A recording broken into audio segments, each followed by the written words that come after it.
Hello, and welcome back to Roundtable Radio. My name is LGriffin, and today I'll be talking about the strange year that was 2011 for us Boston sports fans. 2011 was a year I truly believe that Boston teams had an opportunity to claim all four professional championships: the Stanley Cup, the World Series, the NBA Finals, and of course the Super Bowl. I'm going to start in chronological order from the teams that had the worst chance to the best chance. So I believe the teams that had the most unlikely chances of winning, yet were still plausible, was the Boston Celtics. They still had their big four of Rondo, Ray Allen, Paul Pierce, and Kevin Garnett, and it added Shaquille O'Neal in his final season.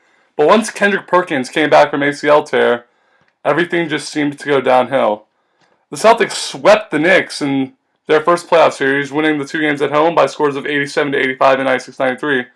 But once they got to Madison Square Garden, they just ran all over the New York Knicks, winning 113-96 and 101-89 to advance to the second round against the new-look Miami Heat, with LeBron James and Chris Bosh joining Dwayne Wade in Miami. Now, the Heat won this series 4-1, but what strikes me is that every Celtics loss, they were in striking distance, and the one Celtics win was somewhat of a blowout. The first two games were played in Miami, and the Celtics lost 99-90 and 102-91. Not terribly close games, but not terribly large blowouts either. Then they won Game 3 by a score of 97-81.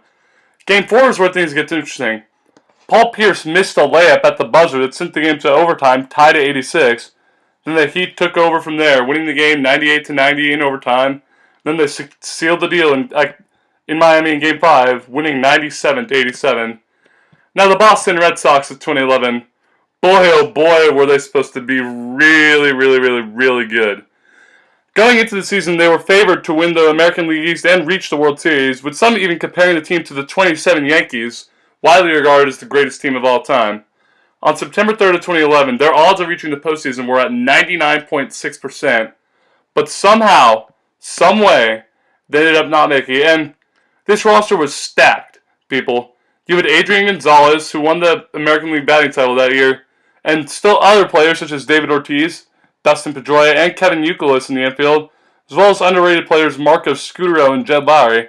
In the outfield, they had Jacoby Ellsbury in his 30-30 season, Carl Crawford, who used to dominate on the base paths, and a young Josh Reddick, and we've seen the player he's become right now. And then behind the plate, you had Salto Macchia, who was one of the greatest switch-hitting catchers of the time.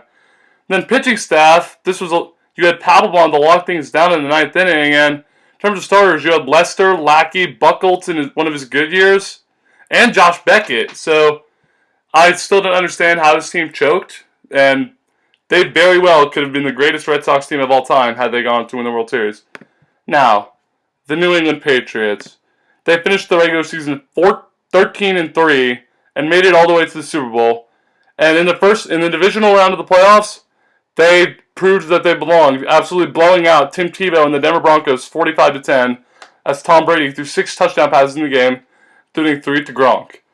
Now, the AFC Championship game, boy do I remember that game. That was one of the first games I really remember watching as a Patriots fan.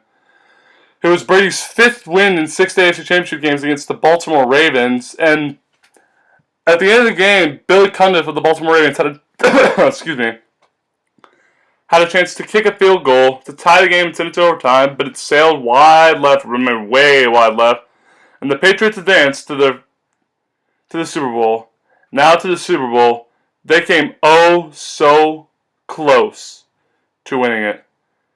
They were driving down the field to run out the clock, up 17-15, but the ball just slipped through Wes Welker's hands. Sad. It was the second defeat to the Giants in 4 years for the Patriots, and they've gotten 3 since then, but that one will never leave our memories. Now, the Boston Bruins. This team won the Stanley Cup Finals.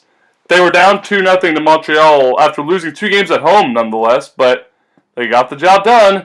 Then they lost the first 2 games 2-0 and 3-1. Then they came back to win 2 games in Montreal, 4-2 and 5-4. Won Game 5 in Boston in overtime on a goal by Nathan Horton, and then lost Game 6 in Montreal. Then won Game 7 in Boston in overtime off another goal from, guess who? Nathan Horton. It was a crazy series with a crazy finish. The Bruins then proceeded to sweep the Flyers, even despite their home ice advantage. The Bruins went on to beat the Tampa Bay Lightning in a 7-game series, including another Game 7 win at home, and by the score of 1-0 with a winning goal from Nathan Horton. Now, the Stanley Cup Finals. The Bruins went down 2-0 in Vancouver, losing the games by scores of 1-0 and 3-2.